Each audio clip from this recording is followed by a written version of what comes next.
did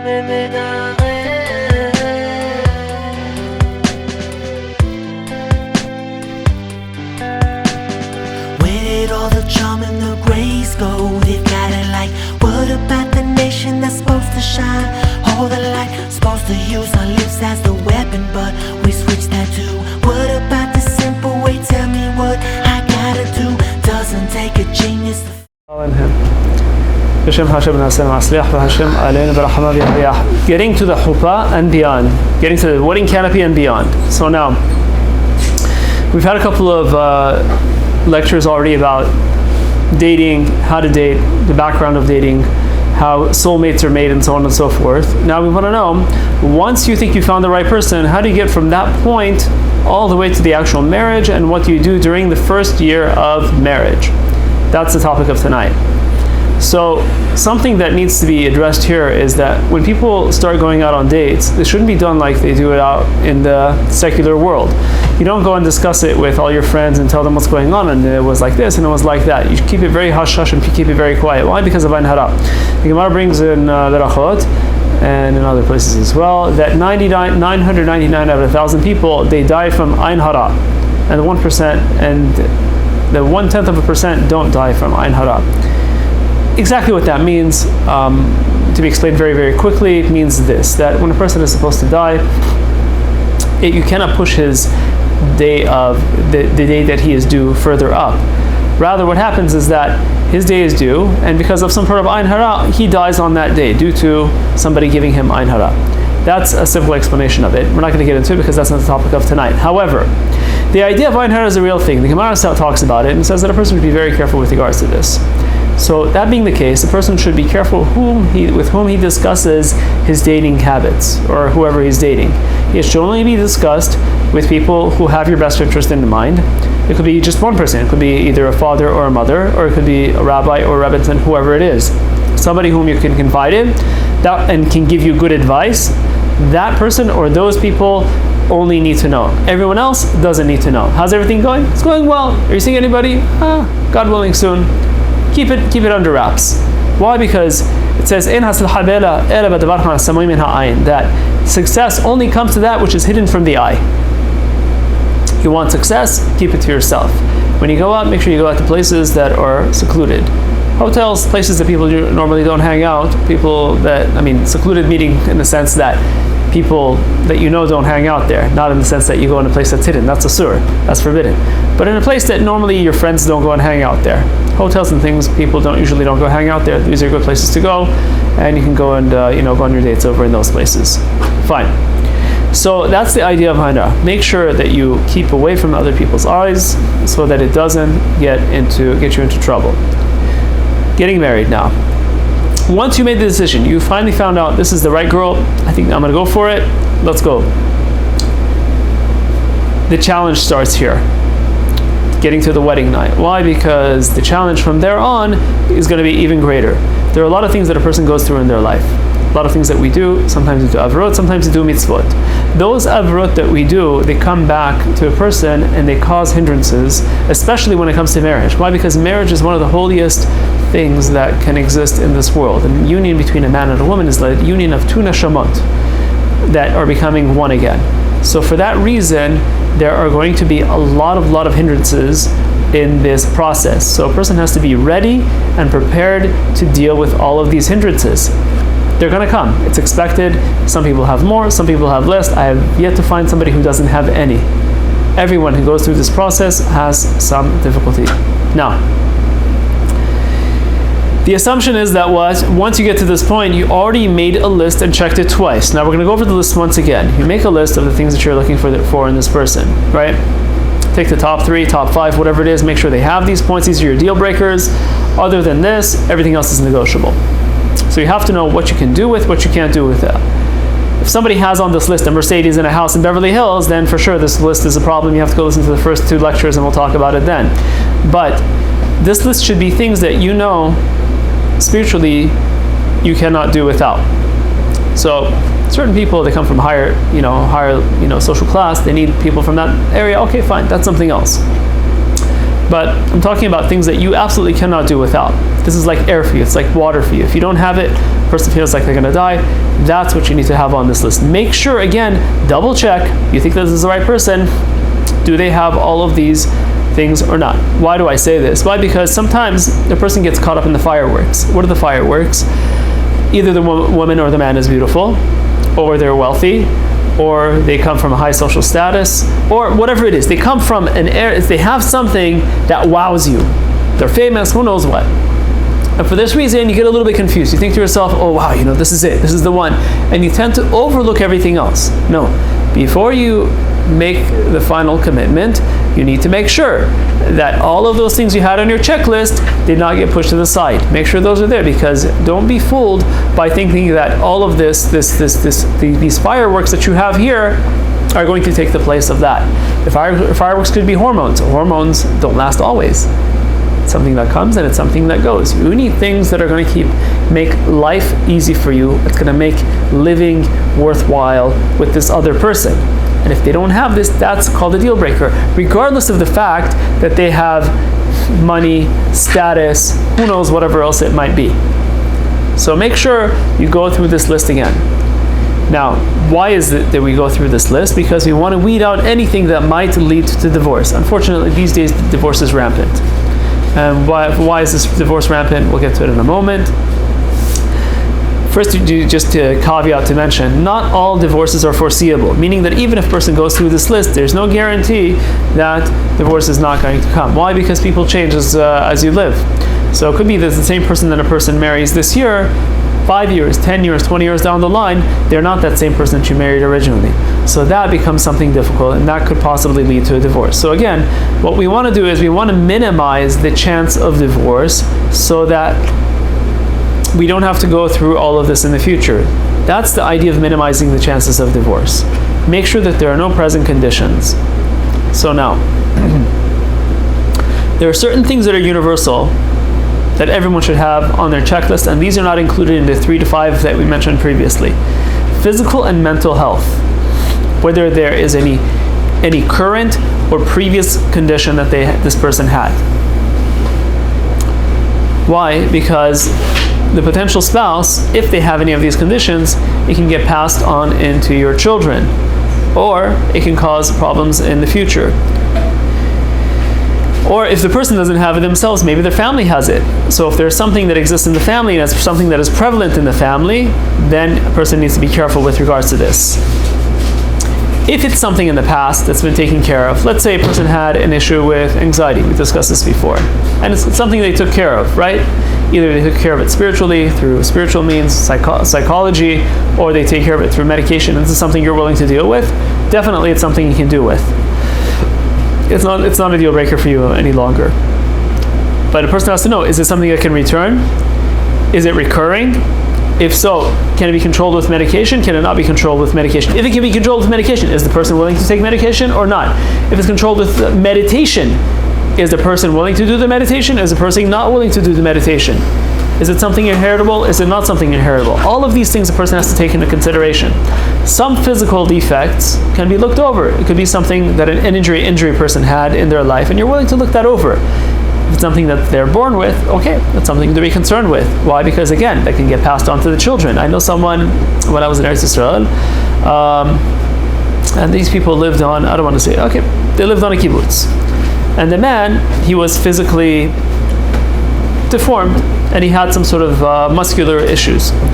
And the woman, despite that, she was completely healthy. She went ahead and married him. If I'm not mistaken, every single one of their children, they had maybe 2 boys, if I'm not mistaken, both of them were physically challenged, let's say, when they were born. So this is something to consider, that if a person is going to marry this person, this is something that can come up again. Not every physical ailment is like that. It could be something, again, that happened through a sports injury. That's not something to be concerned with, that it's going to get passed on to the children. But things that are inherent in the person, that's something to look for. Also mental health.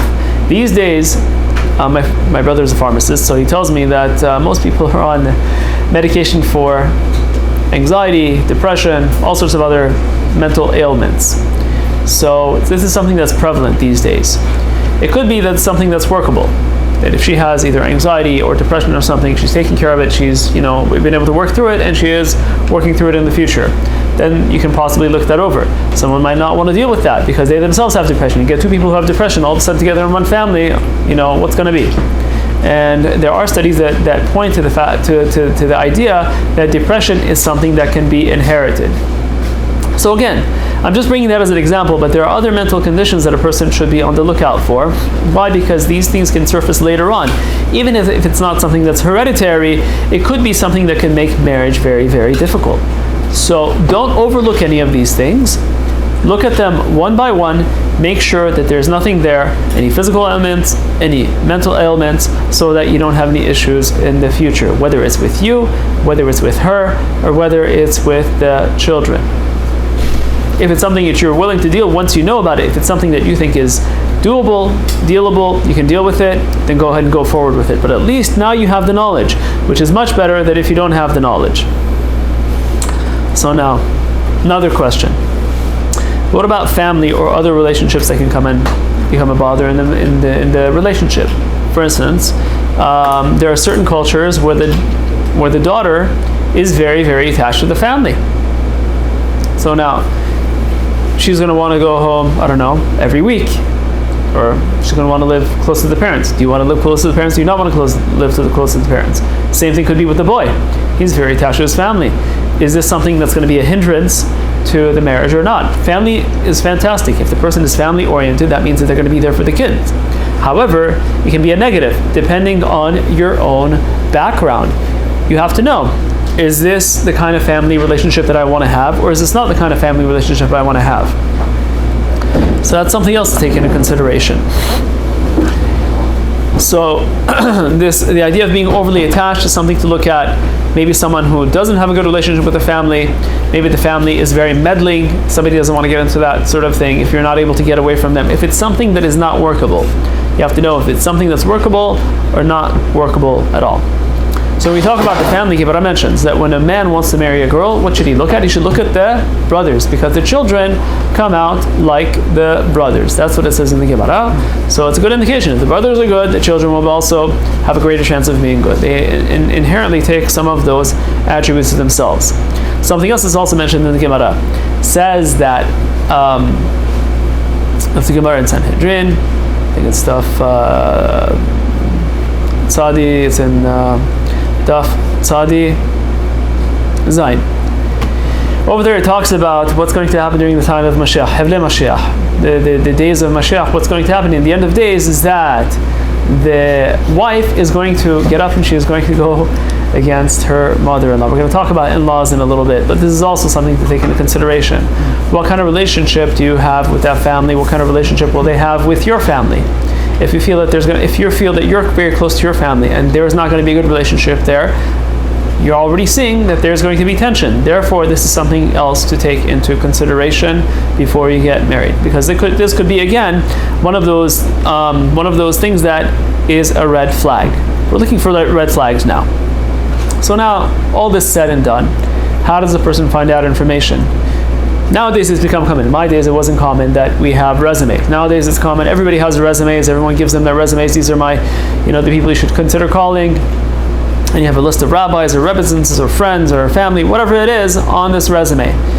And everyone who wants to do their due diligence, what do? They go and call all these people and they ask them, is this a good person or not? And everybody's of course going to say, they're the most,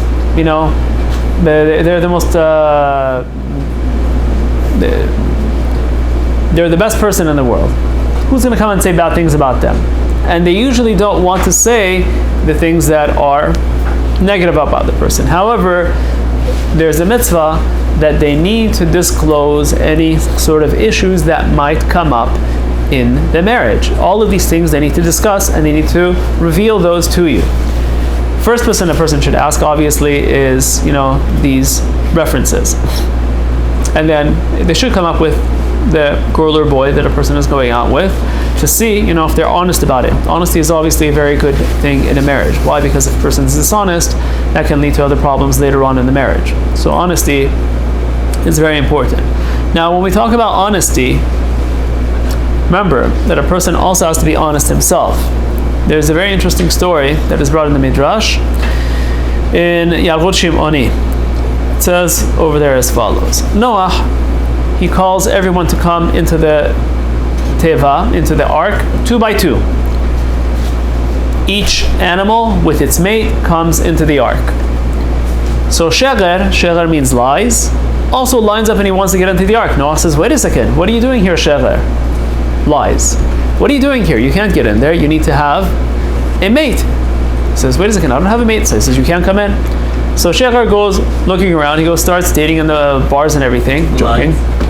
Lies. Exactly. What does he look like? This is a midrash. It's only to give us to teach you a lesson. Like lying. Like lying, not like a lion, but lying. So sheger goes, and he goes to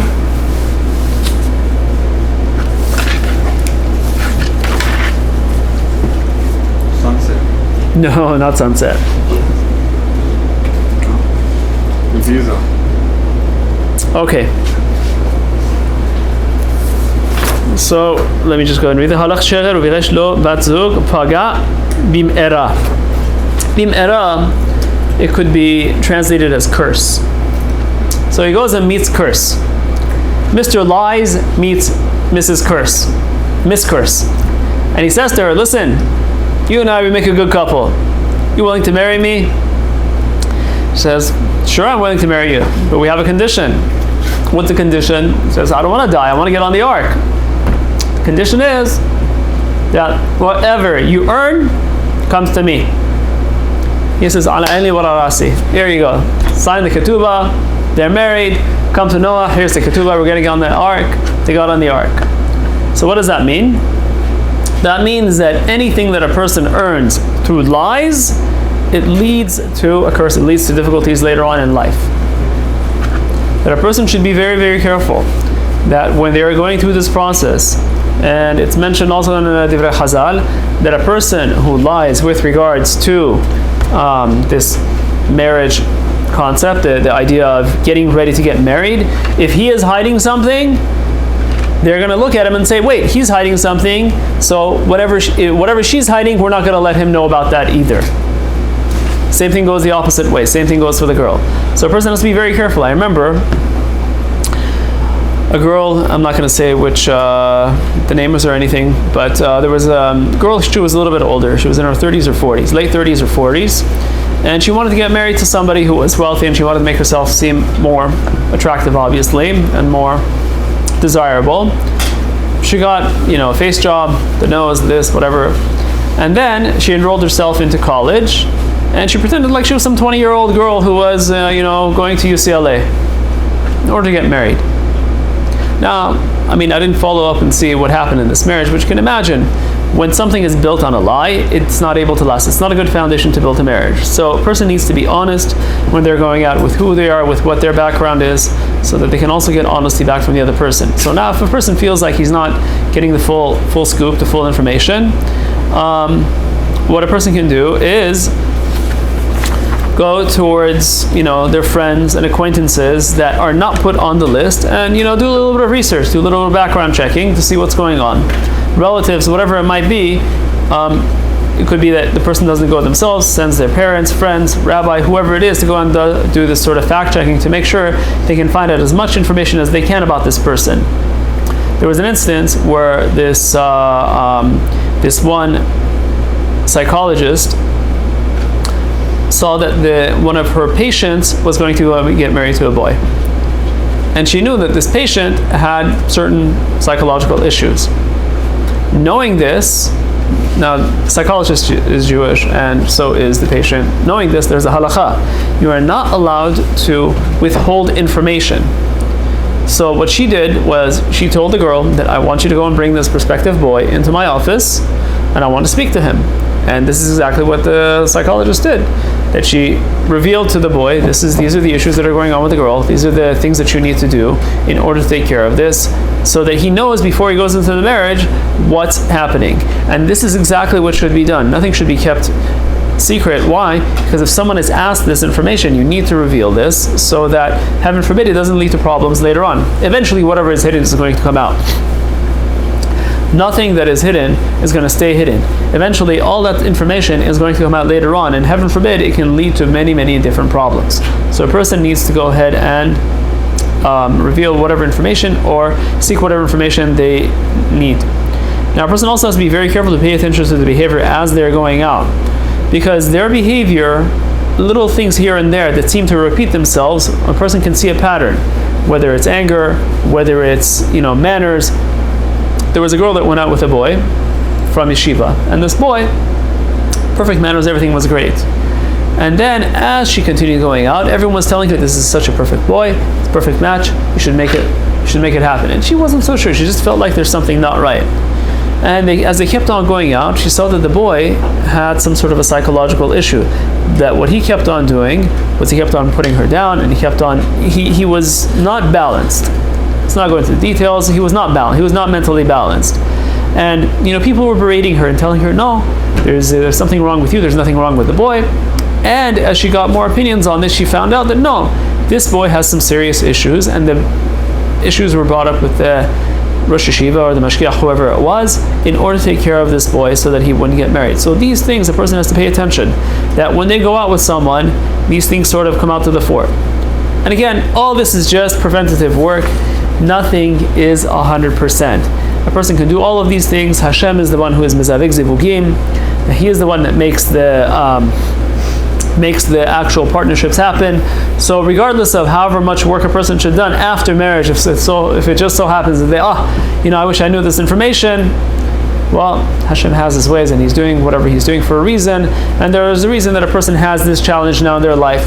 Now, deal with it. Sometimes that does happen. What's interesting is that Rabbi Nachman explains that there are different kinds of zivugim. We mentioned this before. One zivug could be what? One phone call. Another zivug could be 5 dates. Another zivug could be up to the chuppah, and she decides she doesn't want to get married. Another zivug could be get married for 1 year and then divorced. And another zivug could be that you get married for 5 years, 10 years, until 120 you're happy together. All these sorts of zivugim happen. So if anything happens later on, a person has to understand that this was all meant to be. That there is one person that is mashgiach. As long as a person does whatever he can do to make sure that things go right, shouldn't worry, leave the rest up to Hashem, and he will take care of it. And after the fact, also a person has to understand that it was all from Hashem. So we mentioned that a person should expect difficulties and expect hindrances. So now, wherever there is holiness, there will be obstacles. And we mentioned that these two neshamot, they're coming together. There is a lot of holiness that is going to be produced. Why? Because you're bringing down new neshamot. And the more neshamot that come down to this world through children, the sooner the Mashiach will come. Because we need to recycle these neshamot. As the Arizal brings, no neshamot these days, no souls these days are new. One of the souls that was new was, according to the Baal Shem Tov, was Rav Zalman, the Baal Tanya. The Baal Shem Tov said that he was a new neshama.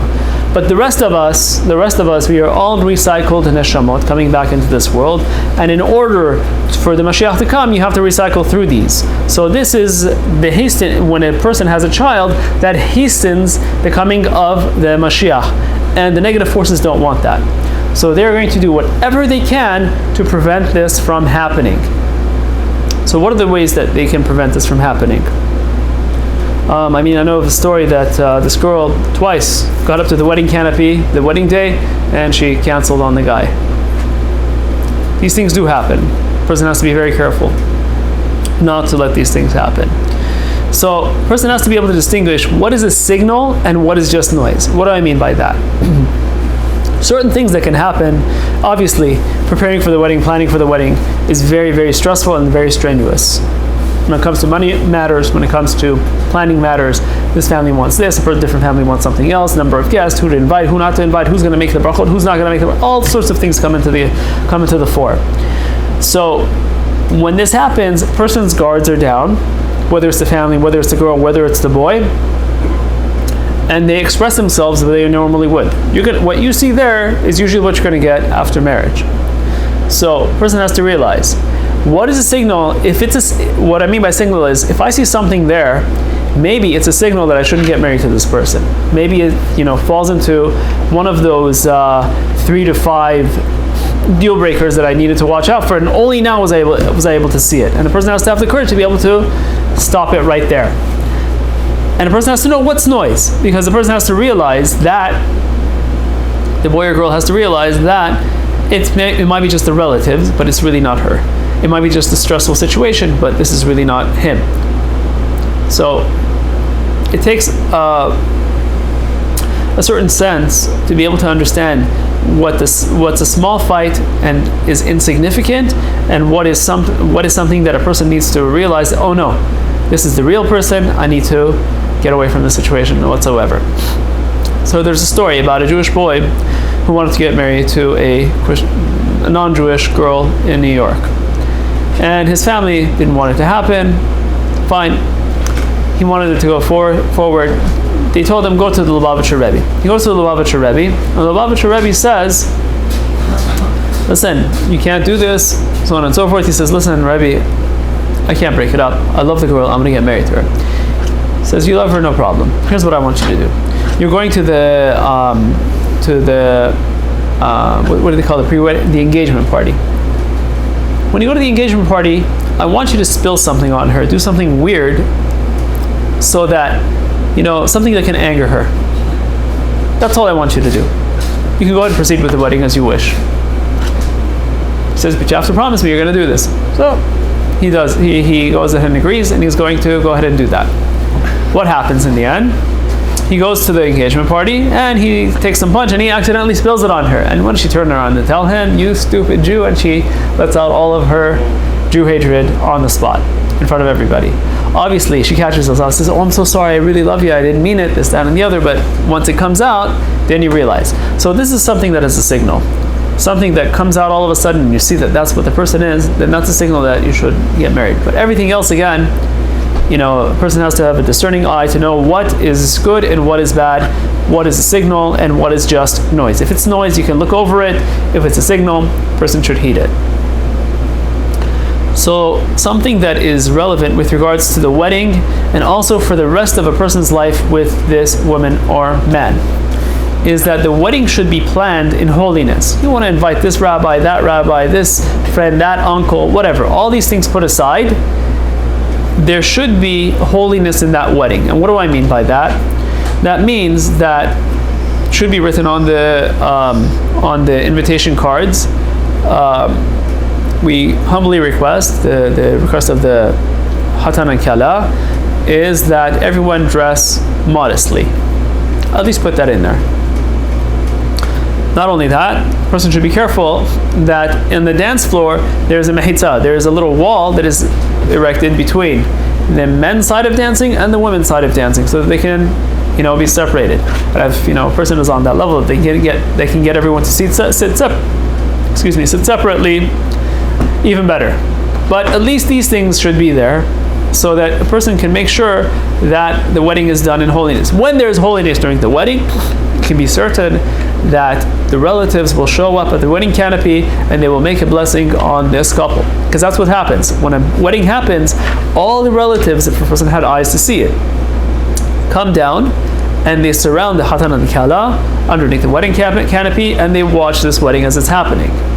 So if it's done in holiness, they come down and they give a blessing. And also the Shekhinah, the presence of Hashem, comes down and he gives them a blessing.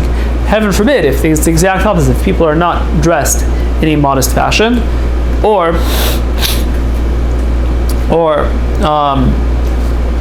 there is not modesty in the dancing or whatever it is, all of these things can linger on for years and years, and they can bring problems for the couple down the line. So this is something else that a person should be aware of with regards to that. Another thing, we already mentioned Ein Hara. It's unfortunate that among certain communities, they call it Shishma Shishmi in the Persian community, people always try to outdo one another. They have to have a wedding that is beyond their means. Chaval. They spend thousands on flowers, they spend thousands on the occasion, whatever it is. Obviously, it's a very important occasion. You should be happy. It should be something that is honorable for both the Hatan and the Kala. It should be memorable for them. But a person shouldn't go beyond their means. Why? Because that money could be used for many other good things. People are not going to remember it afterwards anyway. And regardless of what you do, they're going to complain. They're going to look for something to complain about. The food wasn't warm enough, the food wasn't cold enough, the sushi wasn't fresh, whatever it is, who knows? They'll find something to complain about regardless of what you do. So a person could use that money for a house, they could use it for a down payment on who knows what, for their life in the future. Make something. A person should make a wedding that is respectable, but it should not be beyond their means. Whoever has the the means to do more, okay, fine. They can go ahead and do whatever they want. Power to them. They can make it as great as they want. No problem. They can spend as much money on it as they want. But a person should be careful that this money should be used properly. Now, another thing is that a person should make sure they invite someone who is poor into their wedding. Why? Because this keeps away the negative forces. It was Rabbi Akiva's daughter. Rabbi Akiva was taking a walk with the Chaldeans, and they looked up in the stars, and they told him, Rabbi Akiva, your daughter is going to die on her wedding night. He says, we'll see what's going to happen. He didn't, fall apart over this. That wedding night passed. In the morning, he goes and knocks on his daughter's door, and he sees, Baruch Hashem, she's alive. And he looks at her, and he sees that in the wall behind where she was sleeping, there is a snake with a metal rod through the snake. Right. It's one of the things that she was putting in her hair. It says, ask his daughter, what happened here? Did you see that snake? She says, no, I didn't even notice the snake was there. I was going to sleep. I took the pin out of my hair and I put it into the wall, into the hole in the wall, not knowing there was a snake there. And he says, my dear daughter, tell me, what did you do last night? What mitzvah did you have last night? She says, I don't know. Just think hard. So she says, that night at the wedding, there was a poor person there, and he didn't have a meal. I took the plate that was given to me, and I gave it to him to eat. Says, see? Sadaqah tatil mimavet. That when a person gives sadaqah, it saves from death. So, a person should invite at least one poor person to their wedding that night, so that this will push away the negative forces. On the wedding day, the woman is obviously going to go to mikveh. If there are women who are listening to this and they're not planning on doing mikveh after they get married, at least on the wedding day they should do it. Obviously they should do it every, go through the whole cycle every month. But at least on the wedding day, for the man, he should also go to the mikveh that morning. He should ask for forgiveness for his sins. He should do teshuvah. He should give sadaqah. And there are books that have special prayers that a person should go through these prayers on those days, both for the girls and both for the hatan and the kala. There are prayers that they can go over on that day. And a boy should be very careful that on that day he should spend as much time as he can learning. There are a lot of things that he can be busy with. Let everybody else worry about it. Let the mother, father, in-laws, the wife, the future wife, let her and them worry about it. You sit down and learn as much as you can, as much holiness as you can, because this is what you're going to take with you into the marriage. The more holiness you absorb it before marriage, the more you're able to take it into the marriage itself. Now, there's an idea that people say it's bad omen for the boy and the girl to see each other on the wedding day. Everyone's heard this idea before? Now, what's the source of this idea?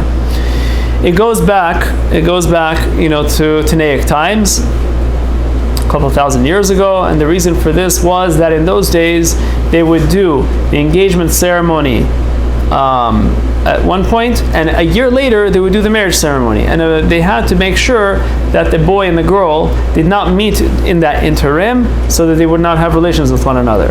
So the custom came that they would have a shomer. These days it's all done at the same time, but at least before the wedding, the boy before the wedding has a shomer and the girl has a shomer, that they watch over the boy or the girl to make sure that they don't meet with each other. And I would have thought this is ridiculous if I didn't know the story that actually proves the point. That I remember in college, there was a boy and a girl, religious boy and girl, and they were going to get married, and they decided that anyways, we're going to get married, what's one day? And they rented a hotel, and, they consummated before one day. They could not wait that one day, believe it or not. So the idea of having a shomer is not a ridiculous idea. I mean, just from the fact that I know this one story, other than that, the person should be very careful. That's the idea of not seeing. They say that it's a bad omen, comes for this concept of having a shomer, having someone that watches over. And I know that there's this new concept that I heard about, that before the wedding, the boy and the girl, they want to test each other out, as if it's like, you're sitting in a car and you're testing the car. They want to test each other out to make sure that everything is okay. This sort of thing obviously is not accepted as far as religious is concerned. However, a person should know that spiritually, if a person is to do this, this will bring very, very bad things in the future for the marriage. During the period of dating, all the way up to the wedding night, before the boy puts the ring on the girl's finger, there should be no touching. There should be no touching. This is the holiness that you're going to take into the marriage. You have until 120 to be with one another. Save those precious moments. Make sure that there is no touching, because anything that happens beforehand, heaven forbid, takes away from afterwards. You're given a bundle of happiness to have with this woman or man. You can either take a big chunk of it before, or you can leave all that chunk and save it for after. That's the idea here. What's the purpose of marriage? The purpose of getting married, there's a L'Shem Yehud, there's a certain prayer that the Ben Ish Chai that you say under the chuppah. The boy says under the chuppah, and over there it says that I am getting married in order to have children. All the other things put aside that we mentioned, the union of a man and a woman is to bring down neshamot, is to bring down children. So people who get married for ulterior motives that we already mentioned before, money, stature, just to please their family, whatever it might be, they have less of a chance of living, of making it through the marriage. But if they have this common goal that we are here to bring children up in the way of Hashem, in a holy way, that in and of itself is going to watch over them and make sure that they have shalom bayit, a holy marriage, holy kids, and everything that is good afterwards. Again, the idea of marriage, it's a bond in order to bring children. So this, if both of them have this concept in mind, it will be able to push aside a lot of other negative things that they see in each other. They can focus on the most important things that, can we get along with each other? Can we have a peaceful home? Do we have common goals? And they can get married and they can have a peaceful life together. Everything else can be thrown out the window, but these things cannot be. So why is it that in previous generations there were fewer divorces? Life was simpler back then, to a certain extent. People had lower expectations, and not only that, they were willing to put up with a lot more. So these days, it's a throwaway generation. You buy a phone, in 1 year it becomes old, you throw it away, you get another one. Nothing, you don't have to keep something to pass it from one generation to the other. There's no family heirlooms anymore. Everything is just, disposable. So too, the relationships have become that way. They become disposable. Okay, I don't like this, get another one. 1, 2, 3, 4, people cycle through the marriages. It shouldn't be that way. A person has to have in mind that I'm going to lower my expectations, and that's what it says. That's what Hazal tell us with regards to a man. That wherever a man sees that he wants a woman on a certain level, he should jump one level down and should marry a woman on a lower level. Why? Because then she can look up to him. If a man marries a woman who is on a higher level, it's going to be very difficult. She's always going to look down at him. So a person needs to make sure that he marries a woman that is slightly lower than himself. Whatever that means, you'll be able to define it for yourself, whether it's intelligence-wise, whether it's, financially, whether it's, socially, whatever it is, a person needs to make sure that he has, that sort of a differential so that the woman will look up to the man. And this will bring marital harmony as well. A person needs to be willing to deal with difficulties in life too. This is more for a shalom bayit shiur, but again, this is also good for marriage, that I understand I'm not going to get everything I want in this partner.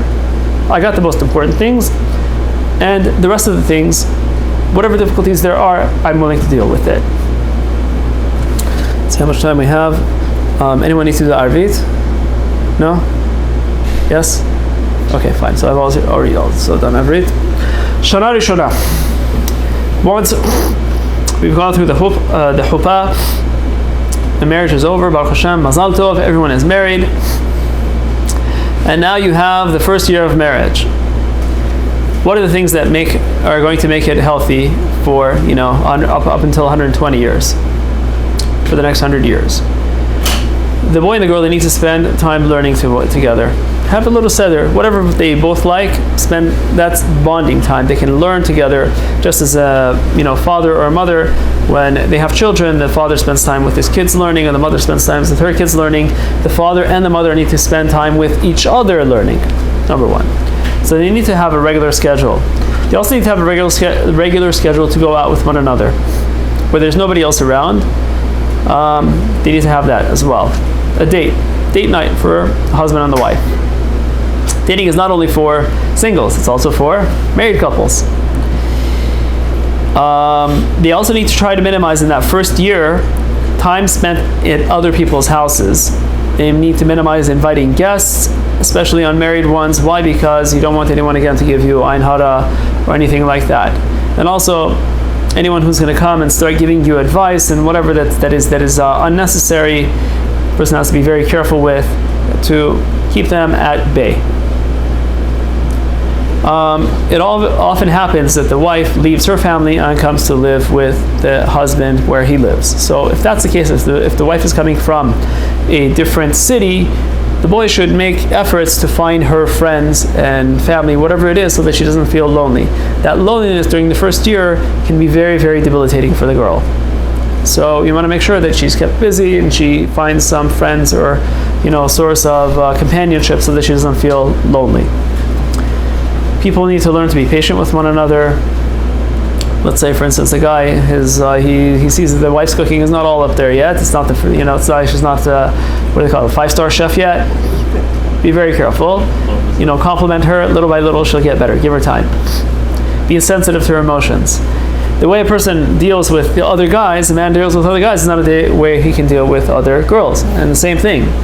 A woman needs to understand that a guy, sometimes he doesn't have those skills yet of learning, of dealing with women. So she needs to also be patient and not get so defensive when she sees that she does something that is not to her liking.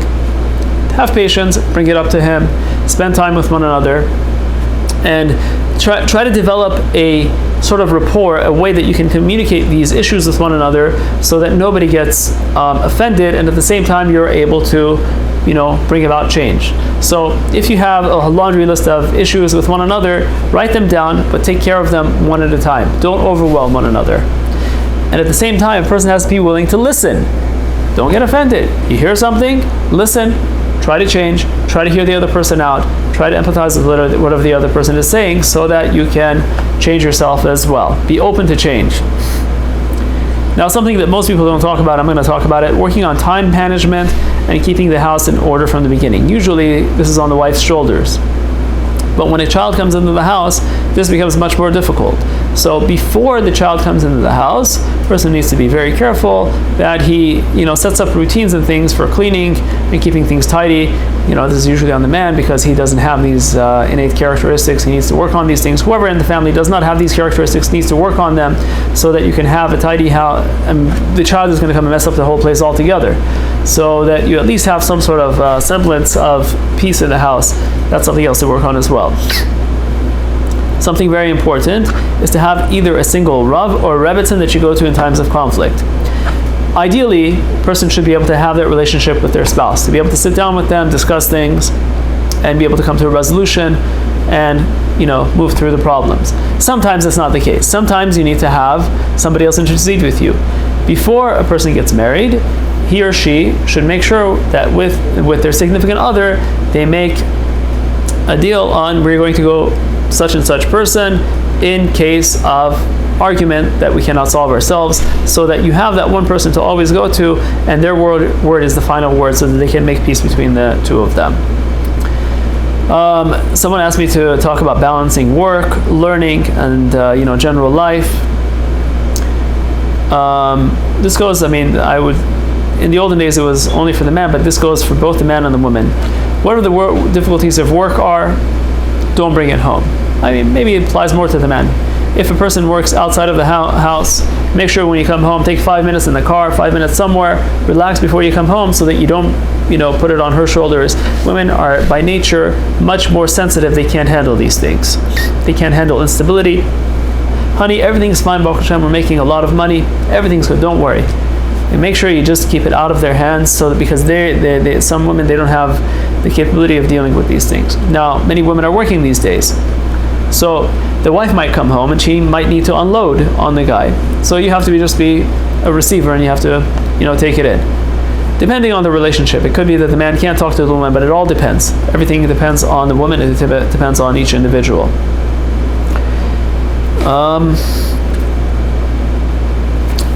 And I think that's pretty much most of, the in-laws or the outlaws. Last but not least, very important for Shalom Bait, very important for Shalom altogether. Difficulties with in-laws is nothing new. That's why we have so many jokes about it. So a person has to realize that their in-laws, they need to treat them like their own parents. They need to honor them like one would honor a parent. Nothing hurts like seeing a person's parents, like his or her parent, being cursed or embarrassed by their significant other, by their wife or husband. So a person really needs to be very careful not to embarrass their in-laws, at least in front of your your wife or husband. You shouldn't do so, at least in front of them. So this concept of, you hear stories as, oh no, he came and he cursed my parents, or she came and she cursed my parents. Not a good thing. Stay away from that. And when you're with them, try to show them as much kavod and as you possibly can, honor as you possibly can. And if the in-laws start making problems, you have to know, the Hazal say the world stands on the shoulder of one who is embarrassed and doesn't respond. If there are issues you need to take care of it, fine. Set some time, speak to them peaceably, but not in front of your wife or husband. Make sure that you do it in a peaceable way. Same thing goes for friends, guests. Sometimes friends and guests get in the way. They get in the way of the marriage, and they start making problems. The person has to know when to call it quits and say that, you know what, this person is not good for our marriage. Even though they're a good friend of mine, they are not going to be in my place at this time, and they need to be kept at bay. Hashem should be mezakeh everyone here, that they should find their zivug very soon. They should know what to look for. They should make the right decisions. They should get married quickly. Amen. Ken Yehi Ratzon, and to be able to have Shalom Bait ad 120. Amen. Questions? Sorry, questions. Yes, questions. Okay. Could you talk a little bit about the engagement process? You see a lot of Sephardic engagements. They exchange jewelry and diamonds and gold. It's very nice, but what is the Orthodox view on the engagement process before the wedding? What does it mean? How do you? Again, whatever the customs are, you just go according to the local customs. What's that? In the olden days, it was that the wife's family would put together. They would take that year time between the actual engagement and the marriage to put together a dowry to bring to the husband. These days, unfortunately, what's the point of a dowry? The dowry? The point of the dowry is that the husband, it's women had a lower social status at that in the olden days, so they would have a dowry so that the husband would like to, marry this woman. That was part of it. The other part of it is bring stability. She might not be able to work, throughout the days that they're married together. She just brings something into there to contribute. The father or the mother, whatever it is, they arrange something for the boy. These days, unfortunately, it's becoming ridiculous that boys are demanding, to support us for 2 years, 3 years in yeshiva while they go and they do nothing, and they want the parents to support them. It's ridiculous. If the person is wealthy, fine, okay, you can request such things, but to request that of a family that doesn't have means, and they have to go and gather means from every corner of the world is not right. If the boy is somebody who is a true learner, he's going to go and become a community rabbi. He's going to be able to contribute to the community. Fantastic. If the family is rich and they want that, fantastic. They should go and do it. That seems to be the custom. But families that don't have, or boys that are just, they're going to be bench warmers for the most part. They're going to go sit there and drink coffee half the time and learn the other half. It's not proper to do such things. A person has to make sure that this is holy money, that it should be wasted. So that's not a good custom. Again, with regards to jewelry and things, whatever the customs are, you go by the customs. Told you what's going on in the Orthodox world. whatever you feel that this is, you feel that is okay with you and your family and their family, whatever agreement you come upon, you can go ahead and do that. That's fine. Whatever the tradition is, that's what we go by. And the wedding should be like close to the engagement. It shouldn't be too. Yeah, you shouldn't. You should not space it too much by, because too many other things could come in the way and get in the way of the marriage and disturb it. The more time is spent between, the more problems can arise. But again, make sure you do whatever your due diligence beforehand. Find out whatever information you need to find out. Make sure you find that beforehand, so that you don't have any problems. Once you go to the engagement, soon afterwards you can go to the marriage, and go on with your lives. So there's no engagement, there's no document, there's no commitment, or it's just... There can be. It depends, again, it depends on the family. There's something that's called son barzel. These are things that the wife can bring into the marriage, but these are going to be guaranteed by the husband to give the monetary value, whatever it is, after the marriage, or let's say it's gold, jewelry, silver, whatever it is, they're going to go ahead and go back to the girl. Could be anything. They can whatever they want, they can write into a contract. Okay. It's a contractual relationship. Whatever the girl decides on, whatever the man decides on, whatever is comfortable with them, they can go for it. They can go ahead and write it in there before the marriage, and that'll be that. So the ketubah could be done way before. Not the ketubah. Ketubah is very simple. It's my time zuz. It's a small monetary compensation. Yeah. Sometimes what people do is they write into the ketubah. They want to say, "Oh, this marriage is going to be so great. Let's write in there $2 million. He's going to give her if he divorces her." Saying, "Oh, they're such a strong couple. They're never going to get divorced. Therefore, we can write $2 million." Don't do that. 200 zuz for a betula, a virgin, 100 for one that is not a virgin, and that's it. Don't veer from that. If you want to put anything else, put another contract on the side, do so, but don't put more than that, because heaven forbid, who knows what could happen in the future. You don't want to get yourself into a mess. Anything else? I have no question. Go ahead. You said the girl should kind of look up to the guy in different aspects. That would normally... What if spiritually, like, the girl knows more Torah and more, she's higher level? Is that a bad thing? Or no, it could be that the guy he has money, or he has other good qualities that she looks up to. Right. It all depends. Everything should be judged on an individual level. Depends on the person. Depends on what they find important. All of these things depend. I mean, the guy should be able to look up to the girl as well. I mean, to feel that he's marrying somebody that's chashuv. He shouldn't get married to her, and he's feels like she's a rag. You shouldn't feel that way either. You should feel that there's something good about this girl that he's marrying. Like spiritually, you mean? Whatever it is, yeah, spiritually, some good quality in her that he's marrying her for. Shouldn't feel like he's forced into the situation just because, okay, I'm getting married for the sake of getting married. Okay, I'm married. It's good. No question. So Yes. talked about that one of the objectives of getting married is to have children. Yes. So what about one who has had children, has gone through divorce? Are they then obligated to get married, or are they not? Excellent question. So, Peru Urvu. Question is, the mitzvah of Peru Urvu is only for a man, not a woman. A woman does not have a biblical mitzvah of having children. A man has. So, what is considered as Peru Urvu? There's a mahloqat, there's a difference of opinion amongst the rabbis what this means. In order to fulfill this mitzvah of Peru Urvu, there's an opinion that says having 2 children, 1 boy and 1 girl.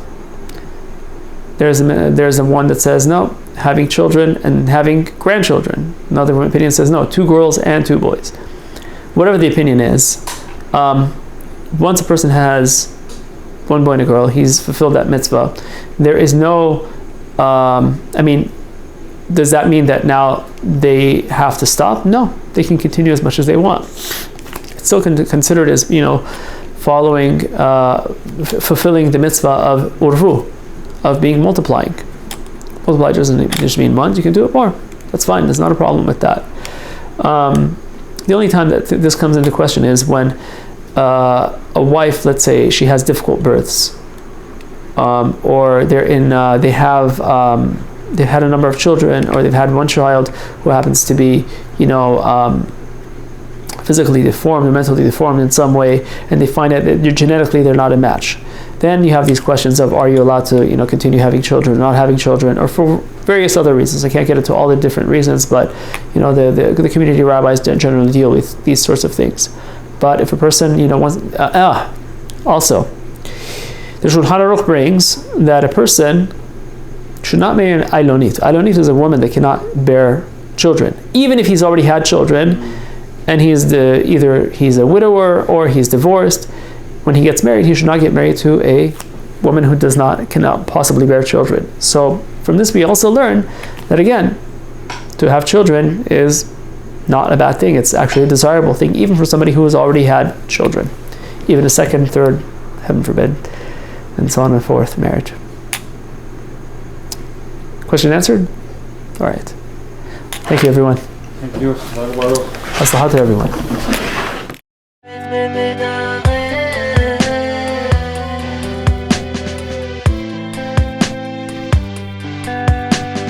Where did all the charm and the grace go? They've got it like, what about the nation that's supposed to shine?